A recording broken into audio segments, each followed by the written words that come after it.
अगर राक्षस जाति इस यज्ञ को साध लेती तो आज आप और हम वो भगवान राम को नहीं पूज रहे होते, वो रावण को और मेघनाद को पूज रहे होते। सिर्फ इसी विद्या को ब्रह्मास्त्र विद्या कहा गया है कि ये ब्रह्मास्त्र है। यदि किसी पे अच्छे के लिए कर दिया तो अच्छा है और बुरे के लिए छोड़ दिया तो बुरा है। तो कैसी कठिनाइयाँ आती हैं साधना के समय? क्या क्या अलौकिक चीजें, डराने वाली या डरा के भगा देना? कभी कभी ऐसा मौका भी आया, मैं डीप चला गया, मैं देखता हूँ कि मैं कैलाश पे हूँ, साक्षात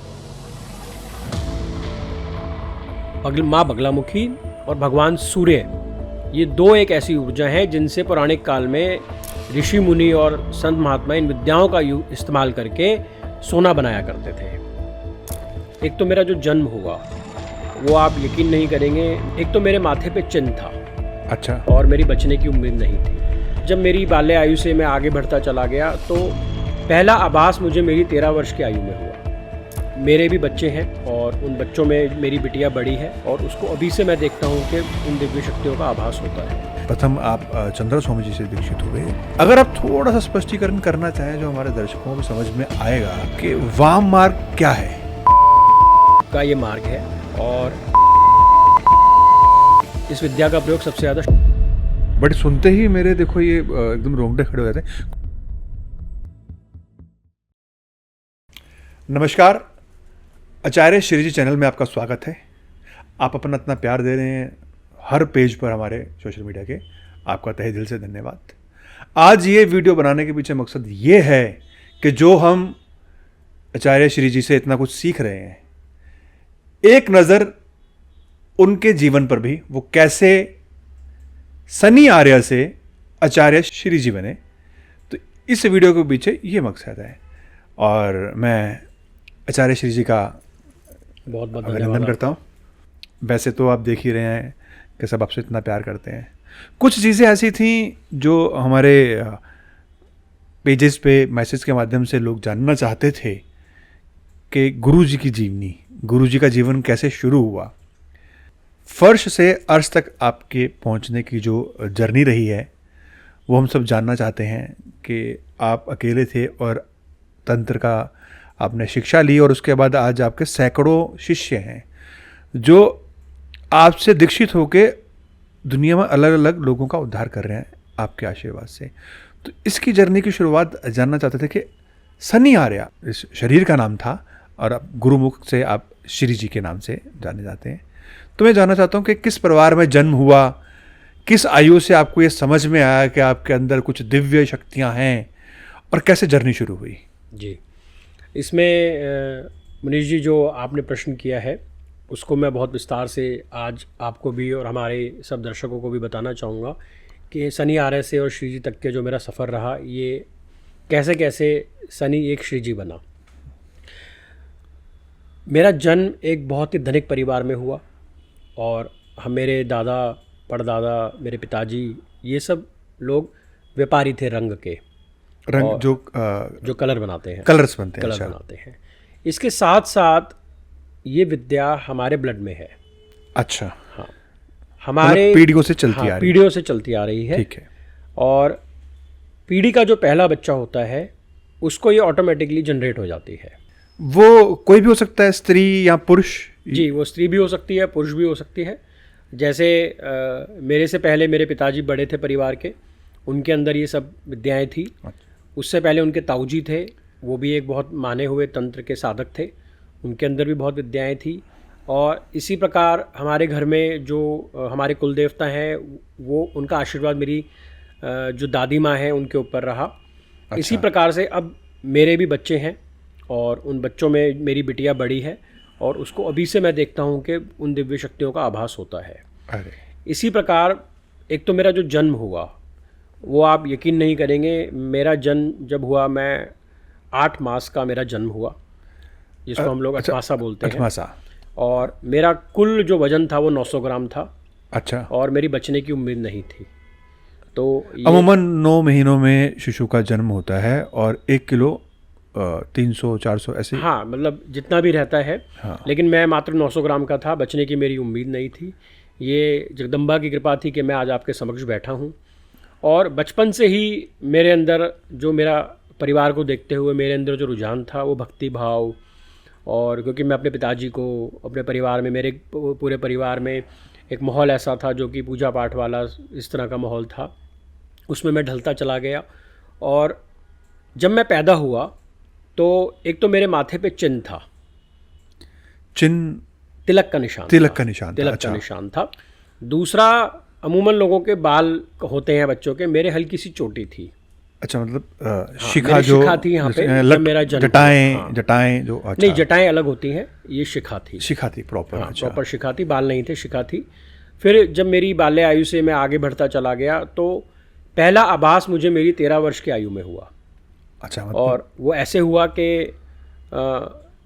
हम जैसे बच्चे थे तो गली में कोई आ गया और वो अपना दुख रोने लगा खड़े होकर किसी और के सामने, तो मेरे मुख से निकल गया, तुम इस कार्य को करो, तुम्हारा कार्य ठीक हो जाएगा। तो कुछ दिनों बाद वही शख्स आके धन्यवाद करता है कि आपके आशीर्वाद से या कुछ भी जो उसने कहा कि मेरा सब ठीक हो गया है। अद्भुत। तो वहाँ से मेरे को ये लगन और शुरू हुई। देखो, ये जिसके साथ हुआ होगा, या जब आपने बोला, आपने तो जैसे आप बता रहे हैं खेल खेल में आपने किसी को गली में बोल दिया, और जिसके साथ ये हुआ वो जानता है, बट सुनते ही मेरे देखो ये एकदम रोंगटे खड़े हो जाते हैं। कुछ चमत्कारी चीज़ें ऐसी होती है जब हम सुनते हैं तो ऑटोमेटिकली हमें उसकी भावनाओं से ही हमारे अंदर रोमांच आ जाता है। जी जी, तो उस पराम्बा की कृपा मुझ पर अन्य रही और आज तक भी है। उसके बाद मैं बहुत भटका। अच्छा, हमारे परिवार का बहुत डाउनफॉल आ गया। हम इतने धनवान होने के बाद एक ऐसा समय भी आया हमारे घर में रोटी खाने को नहीं थी। अच्छा, सुबह की खा ली तो शाम का नहीं पता था। फिर उस समय मेरी मुलाकात अनन्य गुरुओं से हुई, उनसे मैंने दीक्षा भी ली, लेकिन मेरे को अंतरात्मा की शांति नहीं मिली कि ये मेरी खोज अभी पूरी नहीं हुई है। तो मैं 1 मिनट फिर वापस थोड़ा सा जाना चाहूँगा। जैसे आपने कहा कि हम इतने, मतलब वही बात थोड़ा उल्टा कर दूंगा कि अर्श से फर्श पे आ गए कि एक बहुत अच्छे परिवार से, कारोबारी परिवार से, और एक टाइम आप बता रहे हो कि खाने को भी नहीं था। तो ये क्या माई परीक्षा ले रही थी परिवार की, या कैसे, क्या मतलब? परीक्षाएं तो माई समय समय पर लेती ही है, परंतु इसके पीछे जो मेरा तंत्र में रुझान का कारण रहा वो ये रहा कि एक परिवार पे बहुत से जादू टोने हुए, जिसकी वजह से हमारी परिस्थिति खराब हुई। गुरुओं ने बहुत संभाला, परंतु एक्शन का रिएक्शन तो होता ही है। तो जब एक्शन का रिएक्शन हुआ तो बहुत डाउनफॉल भी देखा। आज पराम्बा की कृपा से पुनः सब चीज़ें स्थापित हो गई हैं।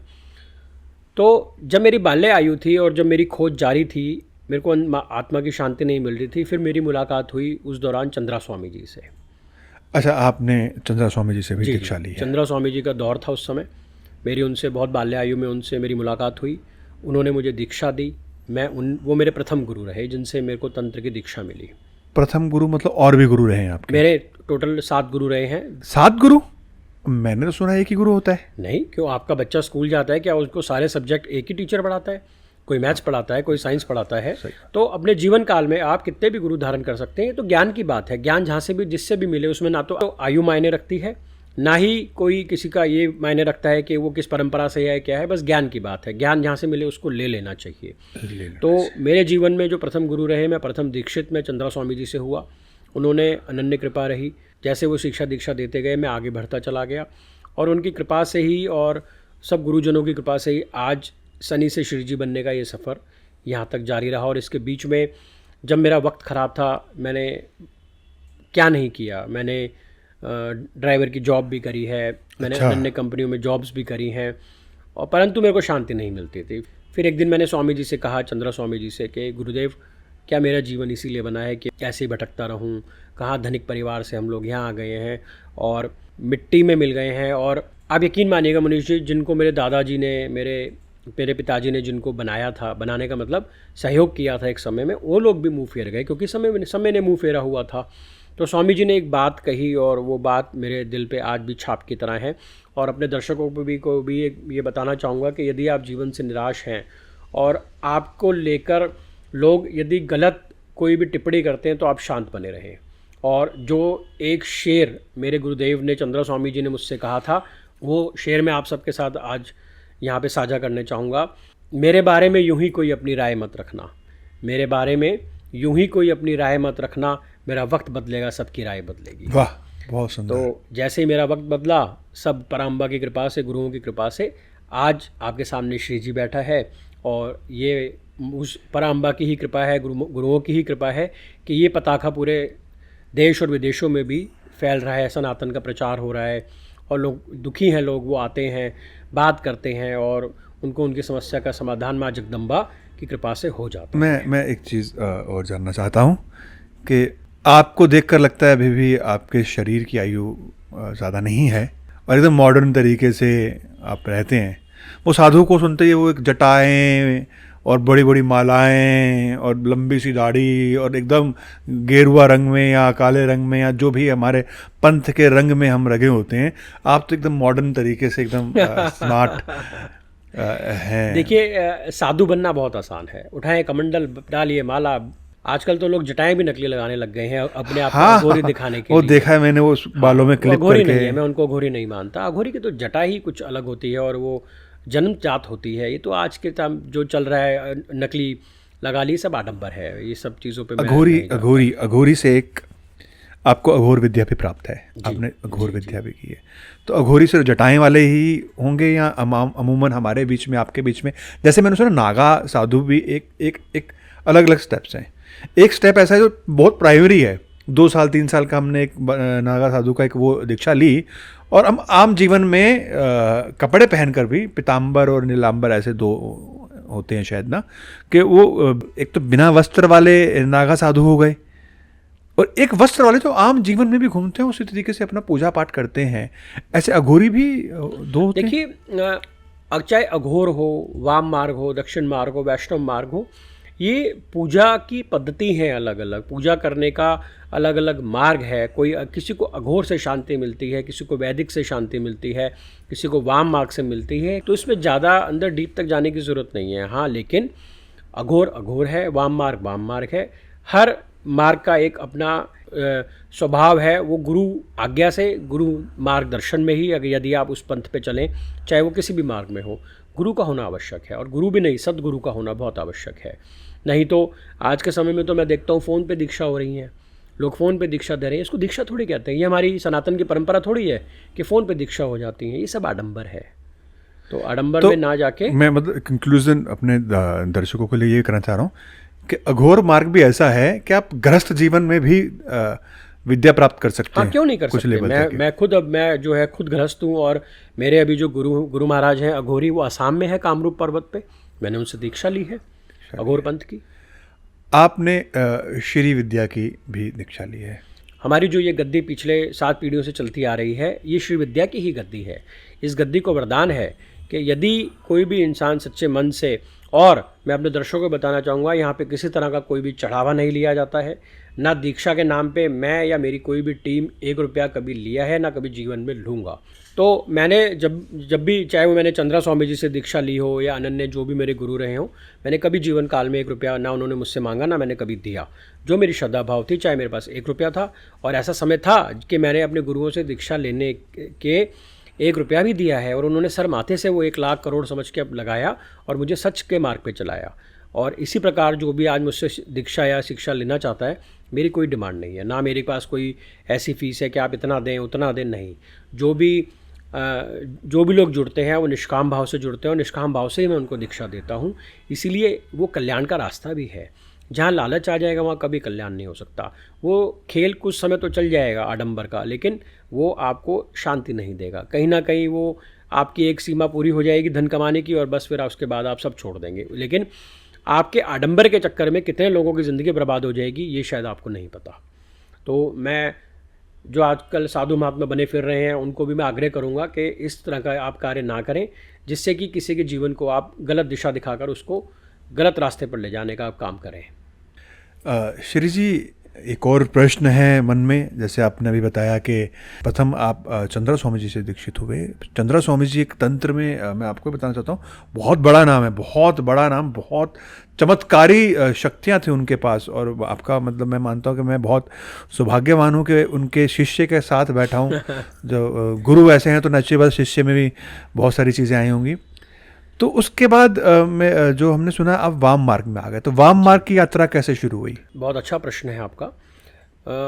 एक दिन मुझे गुरु महाराज चंद्रा स्वामी जी ने बुलाया और उनका स्वास्थ्य ठीक नहीं चल रहा था, उनको पैरालिसिस हो गया था।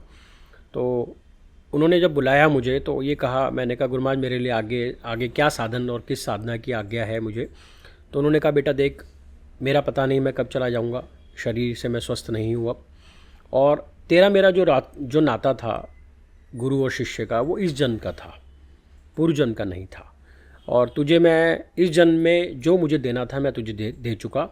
अब तुझे कोई नए गुरु मिलेंगे जो तुझे आगे की शिक्षा और दीक्षा देंगे और तेरा मार्ग बदल जाएगा। ये चंद्रा स्वामी जी के शब्द थे मुझे, जो कि मुझे उस समय सुन के विश्वास नहीं हुआ और मैं रोने लगा कि स्वामी जी मुझे तो आपके अलावा कहीं जाना ही नहीं है। कह रही नहीं बेटा, ये तो विधि का विधान है, परिवर्तन संसार का नियम है, जाना तो होगा, मैंने भी तो एक दिन शरीर छोड़ना है। तो मैंने मन को तसल्ली दी। फिर मैं 1 वर्ष के बाद मुझे गुरु महाराज मिले, जो मुझे वाम मार्ग की दीक्षा हुई। ज्वाला जी में आश्रम है, रमणी धाम, हिमाचल में, और वहाँ मेरे गुरु महाराज हैं श्री श्री 1008 अक्षोभ्यानंद देव जी महाराज, अक्षोभ्यानंद देव शाम्भव जी महाराज, जो मेरे गुरु हैं। और जब मेरी गुरु महाराज से मुलाकात हुई तो उस समय मेरा डाउनफॉल ही चल रहा था, पहले से बेहतर था लेकिन डाउनफॉल था। और आप यकीन मानिएगा कि मेरे पास दीक्षा के उनको देने के पैसे भी नहीं थे। जब उन्होंने मुझे पंचमुंडी आसन के पास बिठा के मुझे जब दीक्षा दी तो मैं रोने लगा। पंचमुंडी आसन मतलब? पंचमुंडी आसन तंत्र में एक बहुत बड़ा एक विशेष महत्व है। इसको शिव आसन भी बोलते हैं और ये गुप्त है, इसको गुप्त रहने दिया जाए। इसके बारे में हम फिर कभी चर्चा करेंगे। बट वहाँ दीक्षा दी जाती है गुरु के अलावा। उस पर यदि आप शाक्त तक पहुँच गए हैं या शाक्ताभिषेक आपका हो गया तो ही आप उस आसन को ग्रहण कर सकते हैं। अदरवाइज़ आप उस आसन पे कोई बैठ नहीं सकता है। उसमें इतनी ऊर्जा होती है कि शायद बैठने वाले को चक्कर भी आ जाए। अच्छा। हाँ जी। तो वहाँ मेरी दीक्षा हुई और मैं रोते रोते बोला गुरु महाराज जी से, गुरु महाराज मैं ये दीक्षा के पैसे भी किसी से मांग के लाया हूँ और मेरे पास आज कुछ नहीं है देने के लिए। तो उन्होंने कहा कोई नहीं, जो तू दे रहा है ये बेटा मेरे लिए बहुत कुछ है, तू चाहता क्या है, रो क्यों रहा है तू? मैंने कहा गुरु महाराज मैं कुछ बनना चाहता हूँ, मुझे कुछ बना दीजिए। देखिए मेरे को बात करते करते भी उस समय को याद करते हुए मेरी आंखें भर आई हैं, मैं भावुक हो गया हूँ। और उन्होंने कहा तुझे जो दे रहा हूँ इसको शुरू कर। और यकीन मानिएगा मुनीश जी, 1 वर्ष में मेरी काया पुनः फर्श से अर्श तक आ गई।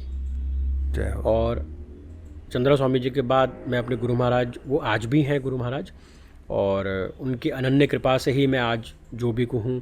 सभी गुरुओं का सब मेरे ऊपर हाथ है, और लेकिन चंद्रा स्वामी जी और जो अक्षोभ्यानंद देव महाराज जी, इनका मुख्य हाथ है मुझे फर्श से अर्श तक पहुँचाने में।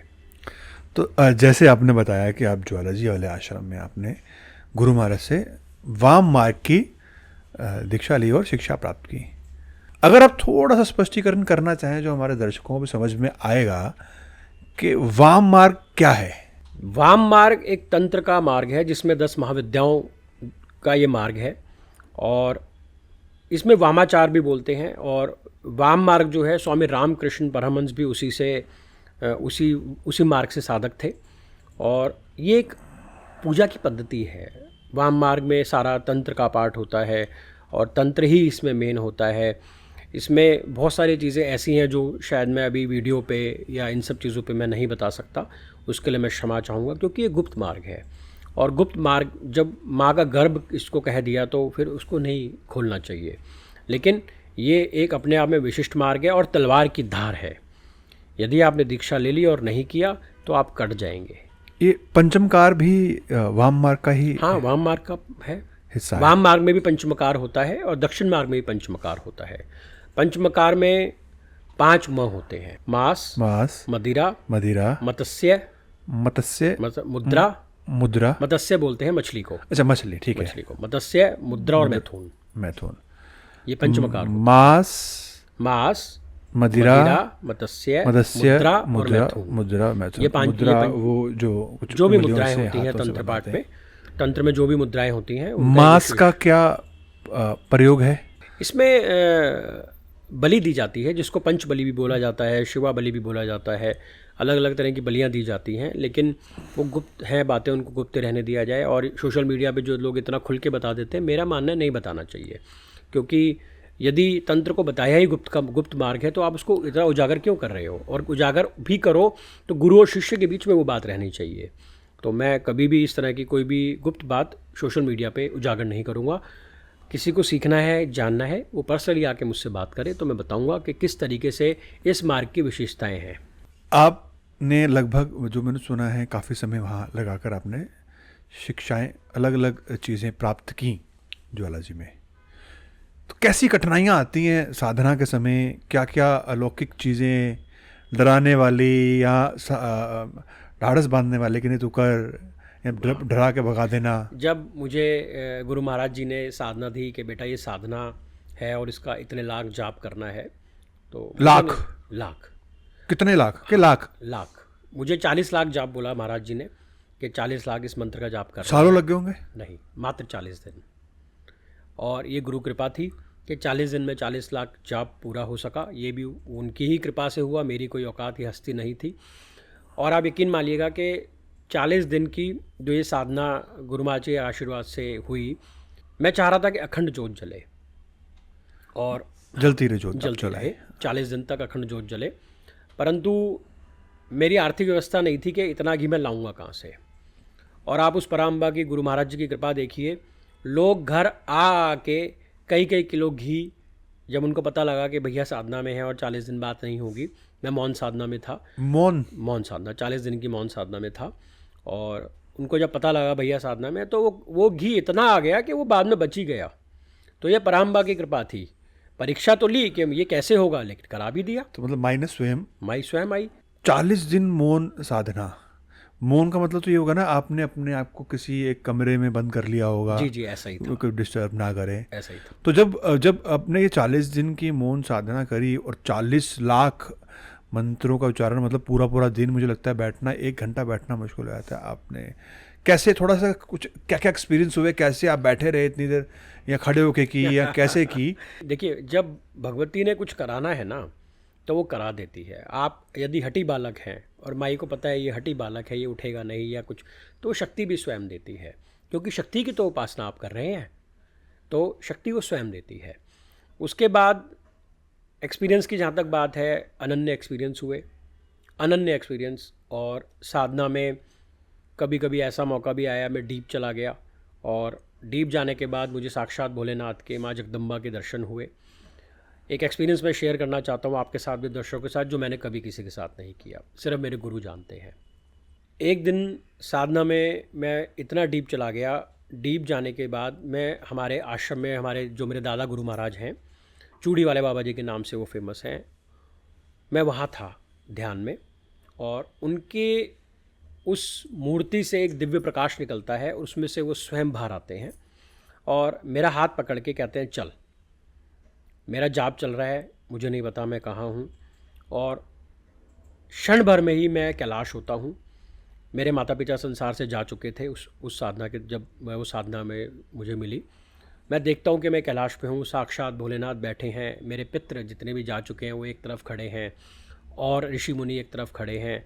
और मैं वहाँ देखा, भोलेनाथ मुस्कुराए, दादा महाराज ने मेरा हाथ पकड़ा हुआ है, और मैं रो रहा हूँ और कुछ समझ में नहीं आ रहा। उनको देख के मैं कुछ बोल ही नहीं पाया।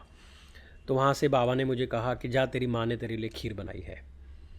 तो जब मैं क्षण पलटता हूँ तो माँ साक्षात जो है वो एक सुंदर भव्य रूप में, मैं उस रूप का व्याख्या नहीं कर सकता, और लाल साड़ी में, मिट्टी के पात्र में वो मुझे स्वयं अपने हाथ से वो खीर खिलाती हैं। माँ मतलब? हाँ, जगदम्बे, माँ जगदम्बा, पराम्बा। जय हो।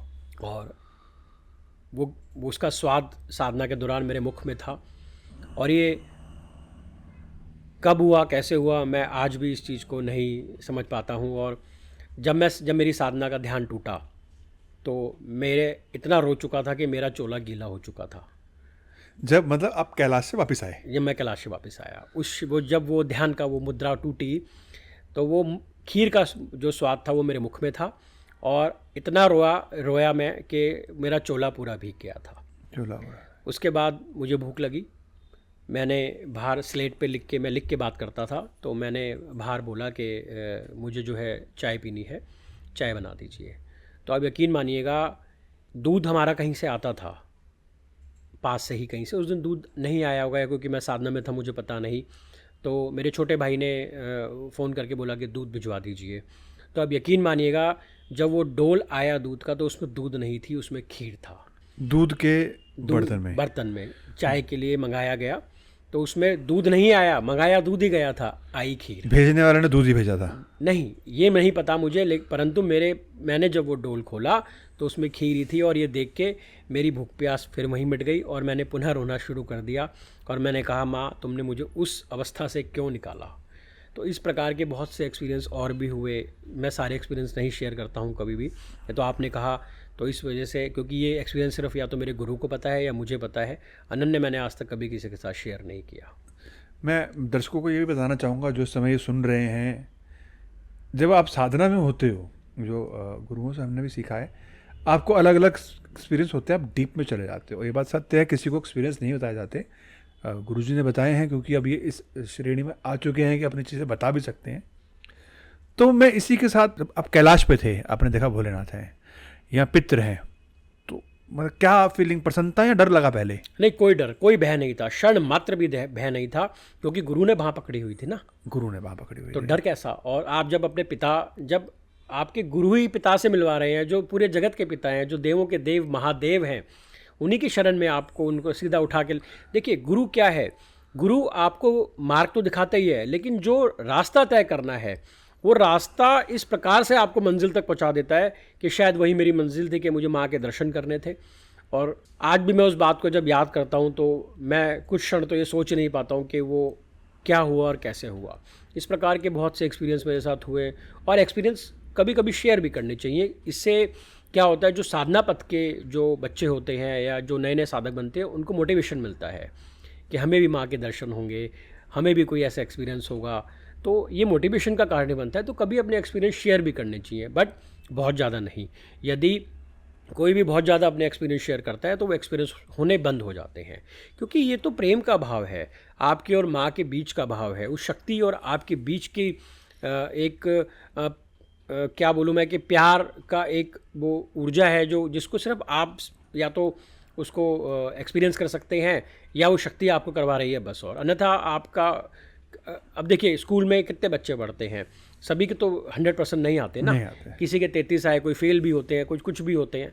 तो जिसकी जैसी लगन, जैसी साधना, उस लगन के हिसाब से वो जो पराम्बा है वो आभास देती है, और आभास होते हैं। यदि आप सच्चे लगन से गुरु के सानिध्य में रह के किसी भी साधना को अंजाम देते हैं तो 110% क्या वो आपको एक्सपीरियंस होंगे ही होंगे। किस साधक को क्या होंगे ये कहना कठिन है। एक थोड़ा सा दर्शक भी जानना चाहते होंगे, मेरे मन में भी एक प्रश्न है कि हमने आज तक ये सुना है कि भगवान के दर्शन जो होते हैं, भगवान के दर्शन बड़े विकराल रूप में होते हैं, या माई है तो एकदम ऐसे प्रचंड होगी कि हम देख ही नहीं पाएंगे, डर जाएंगे, या किसी कोई दिमागी तौर पर अपना संतुलन खो देता है, या किसी की आंखें खराब हो जाती हैं, मतलब इतना विकराल रूप होता है कि हम देख ही नहीं पाते। क्या सौम्य रूप में भी कभी माँ का दर्शन होते हैं? देखिए, माँ तो सौम्य ही होती है।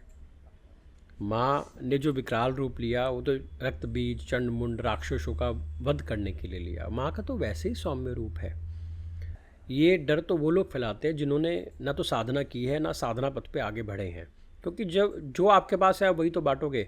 आपके पास भय है तो आप भय ही तो बांट रहे हो, आपके पास शांति है तो शांति बांटोगे।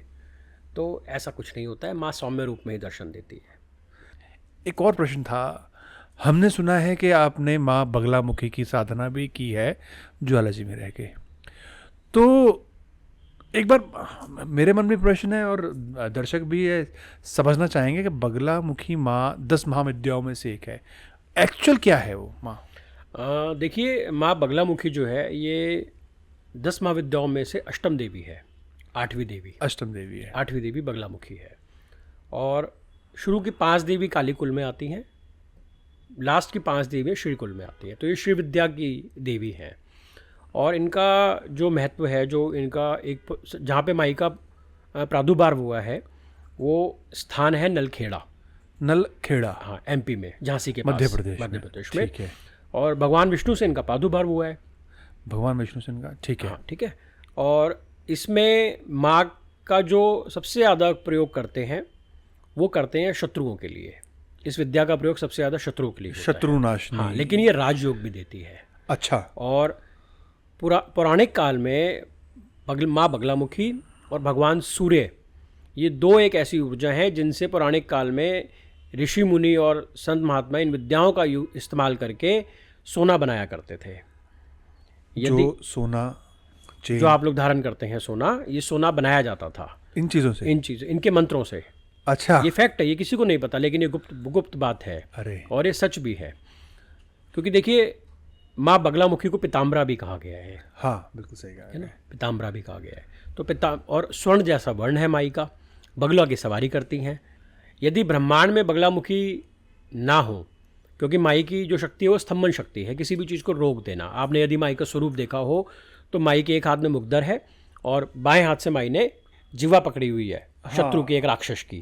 तो वो जिवा इसीलिए पकड़ी हुई है कि उसको स्तंभन कर दिया है ऐसे करके। अच्छा, ये स्तंभन शक्ति है, वो बोल नहीं पाएगा। इसका सबसे ज़्यादा जो प्रयोग है वो आजकल के टाइम में नेता, अभिनेता, बड़े बड़े व्यापारी वो करते हैं, जो गुप्त रूप से करते हैं। हम लोग भी इसकी साधना कराते हैं, अनुष्ठान कराते हैं, और ये बहुत ही विचित्र और राजयोग प्रदायिनी, शत्रुओं का नाश करने वाली, तंत्र मंत्र को ख़त्म करने वाली, न जाने कितनी ऐसी सकारात्मक बातें हैं जो मैं शायद बातें भी कम पड़ेंगी जो मैं माई के बारे में अगर व्याख्या करने बैठा, लेकिन अद्भुत। मैंने अपने जीवन में इस साधना को अपनाया, मुझे मेरे गुरुमुख से ये साधना मिली, और जब अपनाया तो देखा कि इसके चमत्कार ही अलग हैं। माई किस रूप में क्या कर देती है कुछ पता ही नहीं लगता, और शत्रु तो आपके नाम से भी भयभीत होते हैं कि ये इनसे दूरी रहो तो ज़्यादा अच्छा है। ये माई का भव्य रूप है। श्री जी, जैसे मैंने देखा है कई आपके पास बड़े बड़े नेता भी मैंने देखे हैं और अभिनेता भी देखे हैं जो आपके पास आते हैं और आप उनके गुप्त रूप से कुछ अनुष्ठान और यज्ञ करवाते हैं। तो क्या ये वो माँ पीताम्बरा बगलामुखी के होते हैं? जब आपके प्रश्न में ही शब्द गुप्त है तो इसको गुप्त ही रहने दिया जाए। अच्छा क्योंकि 10 महाविद्या में कौन सी विद्या किस लिए प्रयोग की जा रही है उसे गुप्त ही है, क्योंकि जब मार्ग ही गुप्त है तो गुप्त रहने दिया जाए। अब हाँ, ये बात सच है कि नेता अभिनेता और बहुत बड़े बड़े व्यापारी लोग आते हैं, अनुष्ठान होते हैं, लेकिन किसका क्या अनुष्ठान है ये वक्त बताता है।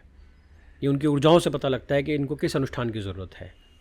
तो जैसे श्री जी इस यज्ञ का कोई गलत धारणा मन में रखे हैं, किसी गलत काम के लिए ये यज्ञ करना चाहे और यज्ञ पूर्ण हो जाए तो क्या किसी का अनिष्ट भी कर सकते हैं? ये बहुत सुंदर सवाल है मनीष जी, और इसका मैं बहुत संक्षिप्त में आपको जवाब दूंगा। रामायण में एक उल्लेख आता है कि मेघनाद जो है वो भगवान राम और लक्ष्मण को मारने के लिए बगलामुखी का अनुष्ठान करता है, ठीक है, और एक यज्ञ करने पैताल में जाता है, वो यज्ञ के लिए जाता है, और वो जगह आज भी है।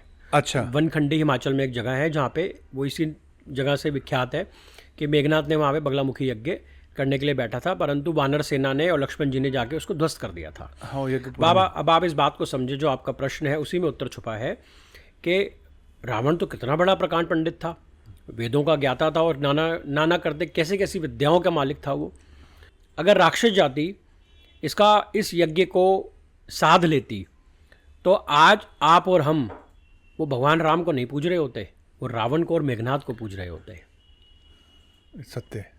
तो ऐसी कोई चीज़ नहीं है, क्योंकि देखिए एक्शन का रिएक्शन ज़रूर आता है। मतलब अगर वो यज्ञ पूरा हो जाता तो ये राम लक्ष्मण जी पर विजय प्राप्त निश्चित कर लेते, क्योंकि बगलामुखी को क्या कहा गया है? ब्रह्मास्त्र विद्या, कि एक बार छोड़ दी तो छोड़ दी। सिर्फ इसी विद्या को ब्रह्मास्त्र विद्या कहा गया है कि ये ब्रह्मास्त्र है। यदि किसी पे अच्छे के लिए कर दिया तो अच्छा है, और बुरे के लिए छोड़ दिया तो बुरा है। यदि उस समय सूझबूझ से, और राम जी तो स्वयं भगवान थे, विष्णु का अवतार थे, यदि वो उसकी उस टाइम मति ना हारते और हनुमान जी और लक्ष्मण जी जाके उसको ध्वस्त ना करते तो निश्चित ही भगवान राम की और लक्ष्मण जी की विजय नहीं होती। ये सत्य बात है। तो आज हम कुछ और ही सीन चल रहा है, और ही हम पूज रहे होते आज। लेकिन प्रभु हैं, होगा वही जो राम रचि राखा, तो इसलिए वो वहाँ पे वो ध्वस्त किया गया और लीला करी, और लीला से वो सब आज हम कर रहे हैं जो है। जैसे माँ बगलामुखी का इतना प्रताप है तो इसकी साधना भी बहुत कठिन होती होगी। देखिए, संभव कुछ नहीं है और असंभव भी कुछ नहीं है, लेकिन इसकी साधना या 10 महाविद्या में किसी भी देवी की साधना गुरु मुख से मंत्र मिलने के बाद, गुरु से दीक्षा प्राप्त करने के बाद ही करनी चाहिए। अन्यथा बहुत मेरे जीवन में ऐसे ऐसे लोग हैं जो इसकी, चलिए मैं आपके साथ एक किस्सा ही शेयर करता हूँ। एक लड़की बहुत कीन थी कि मुझे 10 महाविद्याओं में आना है। मेरा उस समय शाक्ताभिषेक हुआ ही था। एक तंत्र का एक लेवल होता है शाक्ताभिषेक। तो उन्होंने कहा कि भैया मुझे 10 महाविद्याओं में आना है और मुझे आप दीक्षा दिलाएं। और मैंने कहा ठीक है, मैं जो दीक्षा नहीं उस टाइम नहीं देता था, मेरे गुरु महाराज जी देते थे। तो मैंने कहा ठीक है, महाराज जी से आप मिल लीजिए। तो मैं उनको ज्वाला जी लेके गया। महाराज जी ने उनको कृपा करके और 10 महाविद्या में से कोई एक विद्या की दीक्षा दे दी। आप यकीन नहीं मानिएगा मनीष जी, दिल्ली आते आते वो सिर्फ उस दीक्षा की एनर्जी को भी संभाल ही नहीं पाई। फिर उनकी मदर ने मुझसे संपर्क किया कि भैया ये तो इसकी तो हालत ठीक नहीं है, ये क्या हो गया इसको। तब गुरु महाराज से हमने बात करी। महाराज ने कहा बेटा, ये जो इतनी जल्दबाजी लोग बच्चे आजकल के करते हैं, मैं अपने दर्शकों से भी कहना चाहूँगा कि किसी भी साधना को पाने के लिए या किसी भी साधना को करने के लिए जल्दबाजी ना दिखाएं। जल्दबाजी हमेशा हानि का कारण बनती है। सावधानी हटी, दुर्घटना घटी। इसलिए गुरु मार्ग में, गुरु परंपरा से, गुरु जैसे कहें उनके मार्ग पे ही चल के किसी भी साधना को आप करें, अन्यथा आपका अनिष्ट होना तय है। तो जैसे आपने बताया कि इस यज्ञ का इतना प्रताप है कि कोई भी किसी भी नियत से कर लेगा और यज्ञ सफल हो गया तो कार्य होना है। बहुत से लोग परेशान होते हैं अपनी चीज़ों से लेके। अगर वो कोई ऐसा अनुष्ठान या यज्ञ करवाना चाहे माँ बगलामुखी का, तो आप तक पहुँच सकते हैं? हाँ बिल्कुल, आप करा सकते हैं, क्योंकि बगलामुखी एक ऐसी देवी है जो सबसे पहले तो आपका शत्रुओं से बचाव करती हैं। और इस यज्ञ का या इस अनुष्ठान का ये महत्व होता है कि आने वाले 100 वर्ष तक आप और आपके आने वाली पीढ़ी और परिवार वो हर तंत्र मंत्र यंत्र दुश्मनों से हमेशा हमेशा के लिए सुरक्षित हो जाता है। ठीक है, लेकिन वैदिक, मैंने देखा है लोग वैदिक भी करते हैं बगलामुखी का अनुष्ठान, लेकिन जो प्रयोग इसका गुप्त रूप से वाम मार्ग में बताया गया है वो अति ही सुंदर है, अति सुंदर है। उसको कराने मात्र से, और मेरे जीवन में इतने लोगों ने, नेताओं ने, अभिनेताओं ने, ना जाने, मैं उन लोगों का नाम कभी भी यूट्यूब पे नहीं लूँगा, आज भी उनके अनुष्ठान होते हैं। तो और मैं अपने दर्शकों से भी कहना चाहूँगा कि आप अपने जीवन काल में एक बार इस अनुष्ठान को ज़रूर कराएं, क्योंकि आज लोग अपने दुख में दुखी नहीं हैं, आपके सुख में दुखी हैं।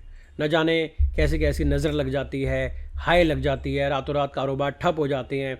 आपको तो नहीं पता ना कि आपके साथ बैठा हुआ इंसान भी दुश्मन है, उसके मन में आपके प्रति क्या भाव चल रहे हैं। तो भगवती की एक ऊर्जा इतनी ज़बरदस्त तरीके से जो है उस अनुष्ठान और यज्ञ से क्रिएट हो जाती है कि वो आपको हर तरह से एक माँ की गोद मिल जाती है, और आप हर तरीके से, आप और आपका परिवार और आने वाली पीढ़ियाँ जो है वो पूरी तरीके से प्रोटेक्ट हो जाती हैं। ये तो बहुत बहुत सुंदर बात बताई आपने। मैं भी एक बार ज़रूर करवाना चाहूँगा जीवन में। कि अनुष्ठान है, यज्ञ है, तो नेचुरली बात है, शुल्क भी लगते होंगे, खर्च भी होता होगा, दक्षिणाएं भी जाती होंगी, तो लगभग कैसे होता है ये? देखिए, इसमें इस पूजा में पहले तो व्यक्ति को देखा जाता है कि उसको किस चरण की अनुष्ठान की ज़रूरत है। अच्छा, अलग अलग? हाँ, इसमें अलग अलग चरण होते हैं, अनुष्ठान के अलग अलग चरण होते हैं यज्ञों को लेके, और उसमें देखा जाता है कि किस इंसान को, अब मान लीजिए किसी को सिर में दर्द है, तो उसका सैरिडोन खाने से काम चल जाएगा ना, वो क्यों एंटीबायोटिक खाएगा? तो हम उतना ही कराते हैं जितनी उसको ज़रूरत है। और अगर ऑपरेशन की ज़रूरत है तो ऑपरेशन होगा। हाँ, इसमें विशेष बात क्या है,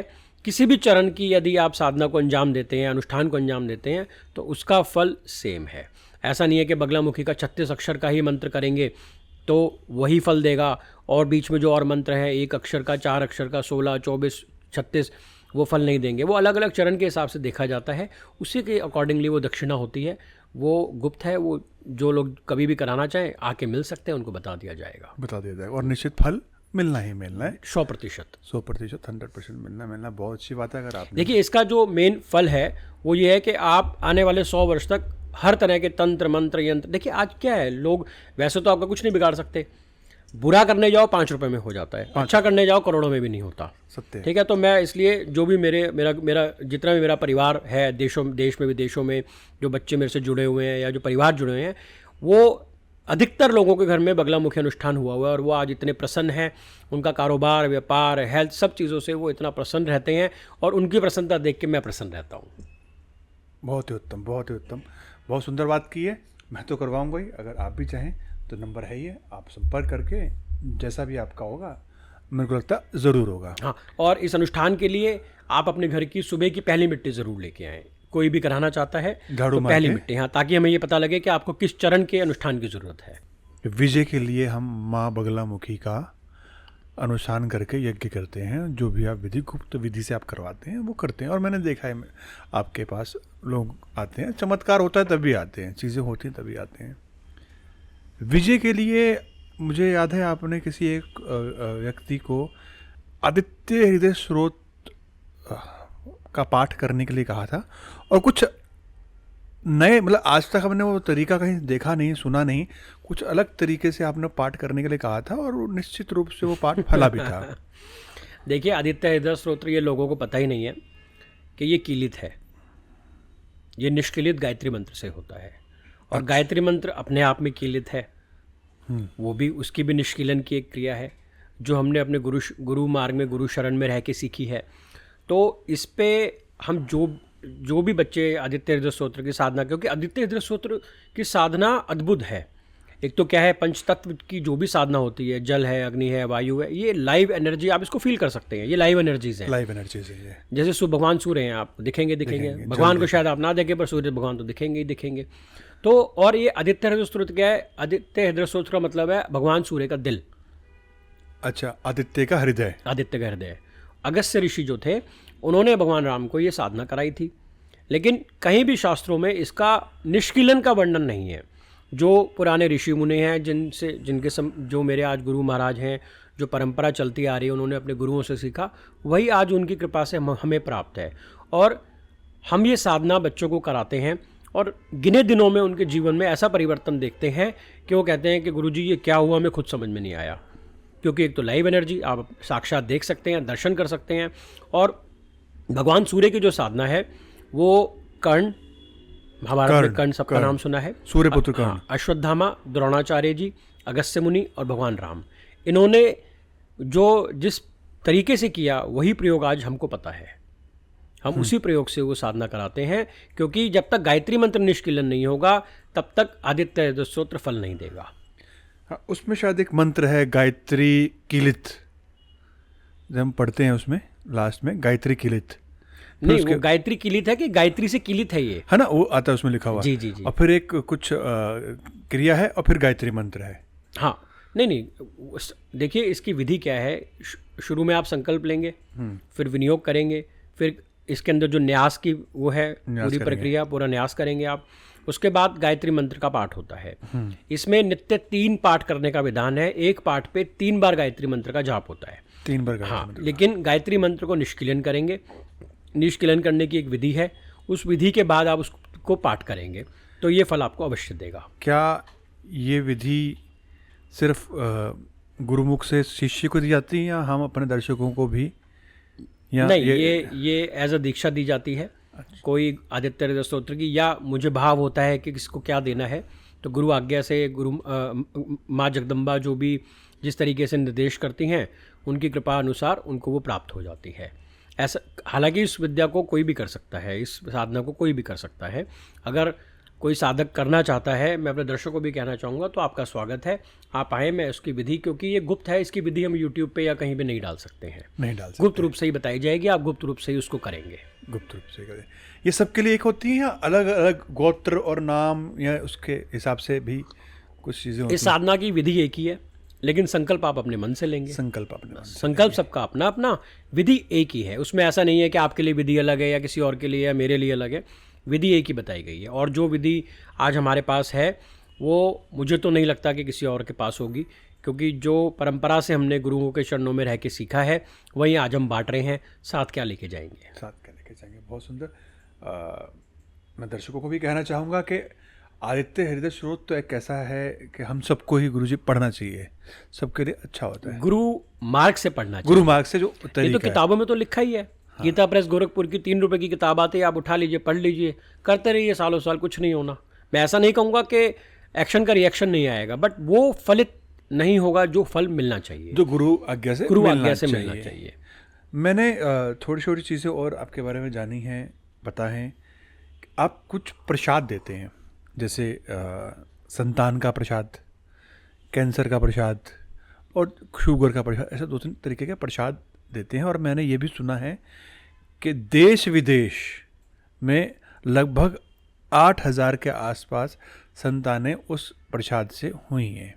तो क्या मतलब कुछ मेडिकल ट्रीटमेंट भी होता है, कुछ दवाई देते हैं, मतलब कोई गोली क्या है? मतलब देखिए, पहली बात तो आपने सही सुना है। हाँ, यहाँ इस गद्दी को वरदान है, जिसको संतान ना होती है उसको प्रसाद दिया जाता है।